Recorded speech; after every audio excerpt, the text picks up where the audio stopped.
Joining us now by phone, Charles Barkley. And Chuck, you correctly predicted the NBA Finals outcome, did you not?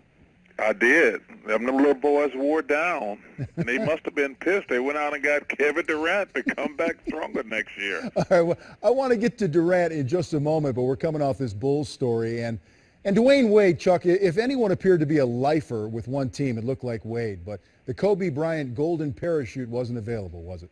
Well, I think, Pat Riley just wanted to move on. And I think listen, Dwyane can take it personally, but you see it put the Lakers in a bad situation. And I guess Pat Riley just kind of hung Dwyane out to dry, and he had to make a decision. I'm not mad at Pat Riley. At some point you have to move on, because they got some good young players. They're going to have plenty of cap space in the next couple of years. But I think more than anything, he didn't want to bury himself and just let Dwyane go. So he just put it in a situation where he made Dwyane mad enough where he just left.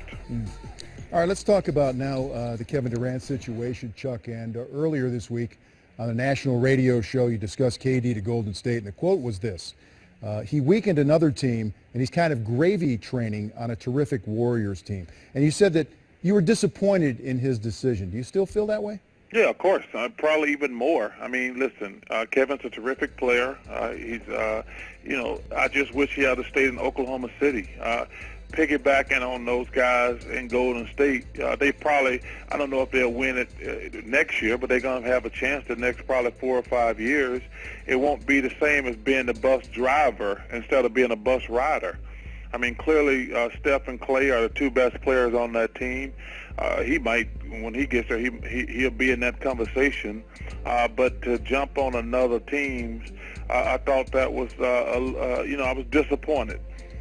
Yeah, but listen, let me play devil's advocate, if I can, for just a minute. You facilitated a trade, or at least moved that way to the Suns in '92 from Philadelphia to try to get a shot at a better team and possibly a championship. Came pretty close. So isn't that but I didn't right? try to go to one of the elite teams. I never, first of all, that would have traded me anywhere I wanted to. But the notion that I would have wanted to go to the Bulls, I'm trying to think who else was really good back then. The Pistons, I think, was still good back then. But I didn't try to jump on anybody else's gravy train. I just wanted to get to a good team. I didn't go to a team that had won 73 games, that had won the championship the year before. So that's what disappointed me. Hey, listen, like I say, I'm disappointed. I'm not mad at Kevin, but I'm disappointed. And I'm glad some of the other guys. I saw Chauncey Billups earlier tonight say the same thing. I think Markieff Morris, one of the twins, said the exact same thing. And I think most of the players feel like that. Kevin's a hell of a player. To be honest with you, OKC probably would have been the favorite for the World Championship going into next year. With the addition of Oladipo, Sabonis, I actually, they blew it last year. I thought they had the best team in the NBA last year. I predicted they were going to win the championship at the beginning of the season, and they should have won it. They just got to play a little bit smarter. But if Kevin Durant had stayed in Oklahoma City, in my opinion, they probably would have been the favorite to win the championship. Well, very possible, but that one game changed everything, that Game 7 in the Western Conference Finals. Chuck, you refer to Golden State as a jump shooting team all year, but now with Kevin Durant more than ever, yes? Given the chance? Yeah, it's interesting. And I say, people don't want to give me for credit for predicting they wasn't going to win the championship shooting jumpers. See, they got lucky last year because everybody they played was hurt. And Steve Kerr made a great coaching adjustment and bought an Iguodala to wear LeBron down. And I had said, hey, listen, I'll admit I'm wrong if they win the championship next year because they have to play some quality teams this year that didn't have injuries. They played a good, solid, which made a lot of improvements over the summer. The Portland Trail Blazers, great job up there by that group. They beat, because I actually thought they would lose to the Clippers in the second round, to be honest with you, before Chris Paul and Blake got hurt. But I thought they would lose to Oklahoma City or they would lose to the Cavaliers, which they did, because I don't think those jump shots didn't fall in Game 7 after you've been through some grueling series. No question. No question about that. And, Chuck, finally, are you penciling in Golden State for at least the finals or a championship this year? Or is chemistry, even with all these all-stars, still a delicate thing? Well, I'm not penciling them in because I think the Spurs have improved. I think the Clippers are going to be better next year. I think the Portland Trail Blazers are better.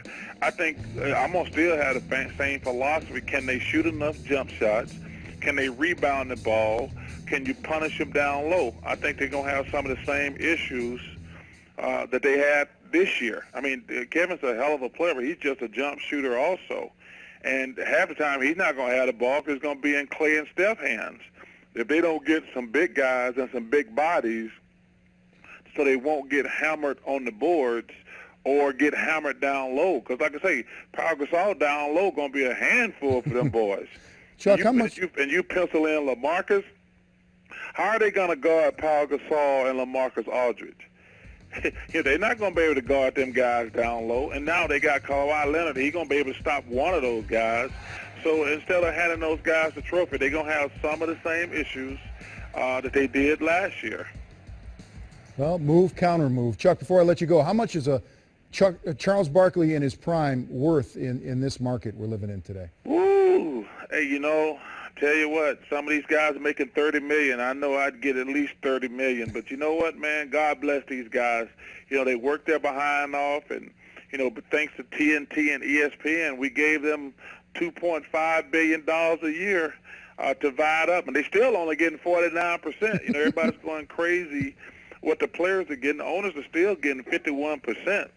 I mean, the players, as much money as they get, and they only getting 49%, which is still a lot. But, man, these guys, man, God bless them. Chuck, I say you're priceless in any era. Oh, no, I don't want to be priceless. I want to get paid, man. Thanks for being with us, Charles Barkley, the one and only. Thank you, buddy. All right, man. Thank you guys for having me. Have a great summer.